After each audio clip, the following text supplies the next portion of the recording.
Today, we're going to walk through a major geopolitical event in Venezuela. We'll be looking at the chain of events that started when the country's president, Nicolás Maduro, was taken into custody by United States forces and the very complex political situation that came after. Our goal here is to give you a clear, step-by-step account of what happened, the world it happened in, and the unresolved questions that are still hanging in the air. We'll begin with just a straightforward summary of the events, exactly as they were first reported. Here's how we'll break it all down. First, we're going to establish what the political world in Venezuela looked like before these events. Then, we'll dig into the assessments that were made before any action was even taken. From there, we'll piece together the timeline of the operation itself and what happened right after. And we'll finish up by reflecting on the uncertain situation that's left in the aftermath. But first things first, we need to lay out the publicly known facts of what actually took place. So, we begin with what was confirmed and reported publicly. This part is all about the facts from those first news reports, just a neutral summary of what happened, where it happened, and who we knew was involved. We're really focusing on the first day or two of this story, before any of the deeper analysis could even begin. This is the baseline, the information the world was given as everything started to break. The event that kicked all of this off happened on January 5th.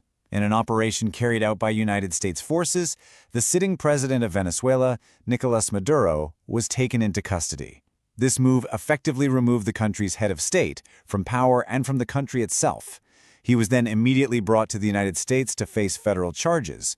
It was a very sudden, very public action that changed the leadership of a sovereign nation in just a matter of hours. And things moved incredibly fast. The arrest itself was on January 5th. Almost at the same time the news broke, reports started coming out of the capital city, Caracas. People on the ground were describing the sound of gunfire, and some even said they heard anti-aircraft fire near the middle of the city. By the very next day, January 6th, President Maduro and the First Lady, Celia Flores, were already in a New York courtroom where they both pleaded not guilty. This really compressed timeline created this period of intense confusion, both inside Venezuela and around the world. But while the events in the U.S. were clear, the situation back in Caracas was, well, it was ambiguous.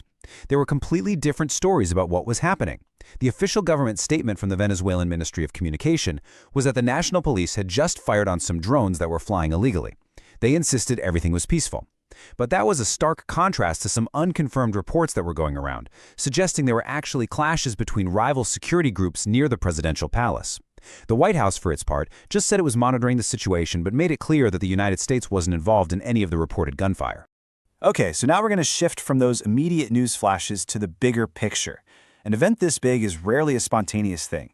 It's the kind of situation where removing one person is really intended to change the whole political structure of a country. Attention started to focus on this not just because a leader was arrested, but because of what that arrest was designed to do: create a sudden, complete vacancy at the very top of the government. This fits into a broader pattern of actions that are aimed at forcing change from the inside. You see, the main strategic effect of this operation wasn't just the arrest itself, it was the immediate power vacuum that it created. With the president physically gone, the whole constitutional line of succession, the stability of the state itself, was suddenly thrown into question. The operation was designed to force a political crisis by asking one simple fundamental question: who is in charge now? And that wasn't an accidental side effect, it was the entire point. The goal was to force an immediate answer to that question, and in doing so, change the country's political path. In this crisis, it immediately presented a choice between two very different paths for the country's future, each one personified by a key political figure. On one side, you had María Corina Machado. She was a well-known, long-time leader of the political opposition, and she stood for a total break from the ruling party and its ideas. On the other side, you had Delcy Rodriguez, the serving vice president. As a committed loyalist in President Maduro's government, she represented continuity, keeping the existing government structure in place. The choice between these two people and what they stood for would define everything that happened next. Now, to really understand the gravity of that choice, we have to rewind a little bit and reconstruct what the normal world looked like before this operation ever happened. For years, Venezuela's political situation had been defined by this deep internal division and a lot of international pressure. The status quo was tense, for sure, but it was structured. Understanding this landscape, the conditions that felt stable and the power dynamics that most people just accepted, is really key to grasping the choices that were about to be made. So, the political scene was really built around these key players. Nicolás Maduro was the president, having taken over from his predecessor, Hugo Chavez. His government stayed in control through a mix of political alliances, social programs, and, crucially, the loyalty of the military. His vice president, Delcy Rodriguez, was a central figure in that power structure, seen as very powerful and very effective. Opposing them was a political opposition that was fractured, but always there, with María Corina Machado being one of its most visible, most uncompromising leaders. And then there was the United States, a major player from the outside. The U.S. had imposed economic sanctions on the Maduro government for years, and had openly supported the opposition's efforts to gain power. These were the established roles, the known dynamics that were about to be completely turned upside down.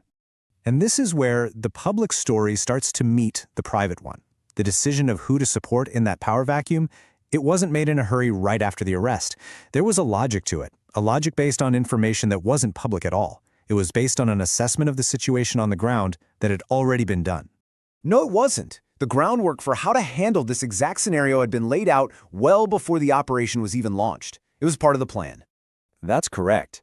A formal intelligence assessment had been done for the specific purpose of looking at this scenario. What would happen, and who would be in the best position to lead and maintain stability if President Maduro were suddenly gone. It was based on a pretty detailed analysis of the internal power structures, the loyalties, and the real command and control capabilities within the Venezuelan government, especially its security forces and its bureaucracy. So now we're going to reconstruct the timeline of that intelligence work, the analysis that directly shaped the public actions we've been talking about. This sequence of events happened entirely behind the scenes before that raid on January 5th. This is the step-by-step development of the strategy. Sometime before the operation, the Central Intelligence Agency finalized a secret report. Its sole purpose was to analyze potential succession scenarios inside Venezuela.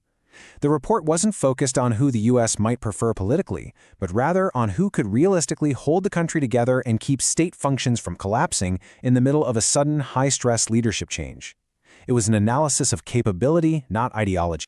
It had a very limited, very high-level distribution. The assessment was briefed directly to then-President Donald Trump, and it was shared with just a small select group of his most senior national security advisors.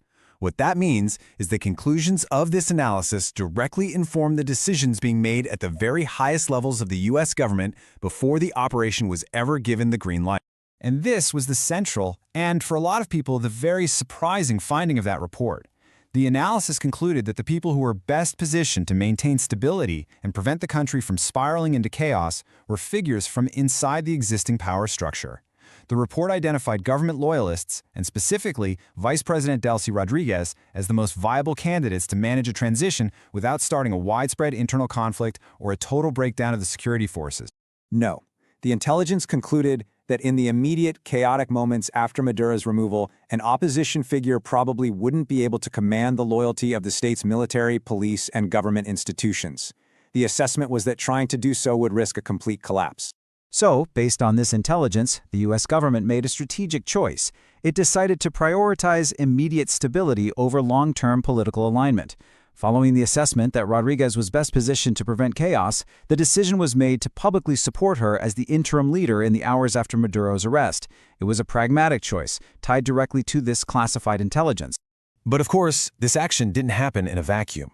The next development was the international reaction, and it was fast and mostly critical. The Secretary General of the United Nations declared the operation a violation of international law and national sovereignty. And during an emergency meeting of the UN Security Council, several other countries joined in to condemn the actions of the United States. This created a pretty significant diplomatic fallout that just made an already tense situation even more complicated. And that brings us to the present moment. An action was taken, a decision was made, based on a specific intelligence assessment. But the story's far from over. We're left with a new reality, one that is filled with tension and a great deal of uncertainty. A decisive action has not yet led to a clear resolution.